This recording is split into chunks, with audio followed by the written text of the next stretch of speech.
আমাদের চ্যানেল সদ্গুরু শরণম আপনাদের সকলকে ধন্যবাদ আমাদের সঙ্গে থাকার জন্য, আমাদের ভিডিও দেখার জন্য। আজকের আলোচনা নীলষষ্ঠী ব্রত নিয়ে। নীলষষ্ঠী ব্রত কত তারিখে পড়ছে, কোন দিন পড়ছে, সঠিক সময়সূচি ও দিনক্ষণ এবং নীলষষ্ঠী ব্রত কথা নিয়ে আলোচনা। বন্ধুরা অবশ্যই নীলষষ্ঠী ব্রত পালন করে অবশ্যই ব্রত কথা শুনবেন। এটা আমাদের প্রত্যেকটা মানুষের ব্রত কথা শোনা উচিত, কারণ ব্রত কথা শুনলে তবেই আমাদের নীলষষ্ঠী ব্রত সম্পূর্ণ পালন হয়। নীলষষ্ঠী ব্রত 2025 সালে 13ই এপ্রিল পড়ছে, রবিবার পালিত হচ্ছে। এই ব্রত চৈত্র মাসের শেষের দিকে চৈত্র সংক্রান্তির আগের দিন অনুষ্ঠিত হচ্ছে। নীলষষ্ঠীর সঠিক দিনক্ষণ হচ্ছে 13ই এপ্রিল 2025, বারটা পড়েছে রবিবার। সাধারণত নীলষষ্ঠীর দিনে মহিলারা সারাদিন উপবাস করে সন্ধ্যায় শিবের মাথায় জল ঢালেন এবং পুজো করেন। এরপরে ফুল, বেলপাতা, ফল নিবেদন করে মহাদেবের আরাধনা করে থাকেন। তাই পুজোর জন্য আমাদের যেটা প্রয়োজন সেটা হচ্ছে গঙ্গা মাটি, বেলপাতা, গঙ্গা জল, দুধ, দই, ঘি, মধু, বিভিন্ন রকমের ফল, বেল অবশ্যই তো থাকতে হবে এবং মহাদেবের পছন্দের ফুলগুলি।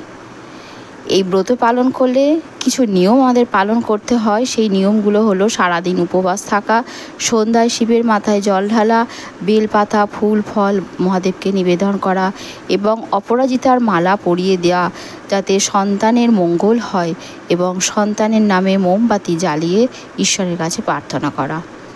উপবাস হয়ে গেলে উপবাস ভাঙার পরে শুধুমাত্র ফল, সাবু ও ময়দার তৈরি খাবারই গ্রহণ করা যেতে পারে, তাও সেটা সন্দব লবণ দিয়ে।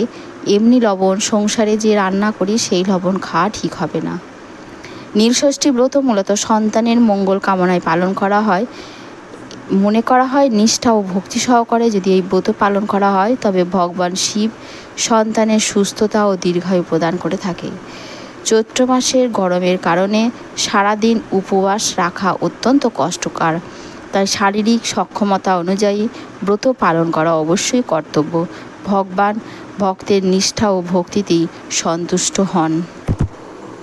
নীলষষ্ঠী ব্রত বাঙালি গৃহিণীরা নিজের সন্তানের মঙ্গল কামনায় নীরোগ সুস্থ জীবন কামনা করে চৈত্র সংক্রান্তির আগের দিন নীলষষ্ঠী ব্রত পালন করে থাকেন।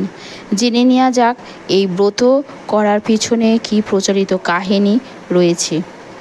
এক দেশে এক ব্রাহ্মণ আর ব্রাহ্মণী বাস করতেন। তারা অতি ভক্তি ভরে সমস্ত বার ব্রত পালন করতেন, তবুও তাদের সন্তান একটাও বাঁচে না। তাদের মনে এই ধারণা হলো যে এই সমস্ত বার ব্রত করে কিছুই লাভ নেই, আসলে সমস্তটাই মিথ্যে। এই বলে তারা সব ছেড়ে ছুড়ে দিয়ে দুজনে কাশী চলে গেলেন। একদিন কাশীতে গঙ্গায় দুজনে স্নান করে উঠে ঘাটের ওপর বসে মনের দুঃখে খুব কাঁদতে লাগলেন। তাই দেখে মা ষষ্ঠী বুড়ি ব্রাহ্মণীর বেশ ধরে এসে তাদের জিজ্ঞাসা করলেন, হ্যাঁ গা, তোরা কাঁদছিস কেন? ব্রাহ্মণী বললেন, সে কথা তোমায় বলে কি হবে মা, আমার মনের বড় জ্বালায় জ্বলছি। আমাদের অনেকগুলো ছেলে আর একটি মেয়ে হয়েছিল, কিন্তু সবকটাই মরে গেল। তাই ভাবছি যে সব বার ব্রত ঠাকুর দেবতা মিথ্যে। আমরা তো কোনো বার ব্রত বাদ দিইনি, তবে কেন আমাদের সমস্ত সন্তান মরে গেল মা?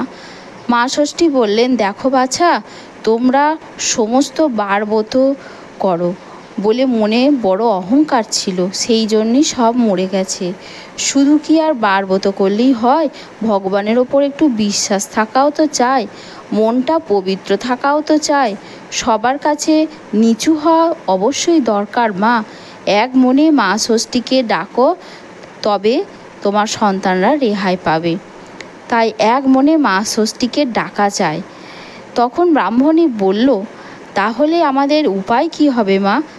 মা ষষ্ঠী জিজ্ঞাসা করলেন, তোরা কি নীলষষ্ঠী করেছিস কোনো দিন? ব্রাহ্মণী বলল, সে কি মা, কই, ওই ব্রত তো আমরা জানিই না।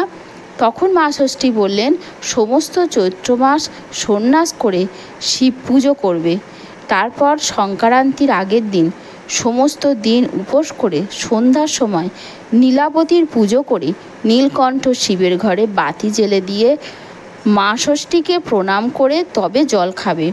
ওই দিনকেই ষষ্ঠীর দিন বলে। যারা নীল ষষ্ঠী করে তাদের ছেলেমেয়েরা কখনো অল্প বয়সে মারা যায় না। এই কথা বলে মা ষষ্ঠী অদৃশ্য হয়ে গেলেন। তারপর ব্রাহ্মণী দেশে ফিরে গিয়ে খুব ভালো করে নীল ষষ্ঠীর পুজো আরম্ভ করে দিলেন। এরপর তাদের যতগুলো ছেলে মেয়ে হলো সবাই দিব্যি বেঁচে রইল। পাড়ার সকলে ব্রাহ্মণীর সুখ দেখে আর ওই নীল ষষ্ঠীর ব্রত জানতে পেরে সবাই নীল ষষ্ঠীর ব্রত করতে লাগলো। এই ব্রত করে সবারই ছেলেপুলে নিরোগ হয়ে বেঁচে রইল।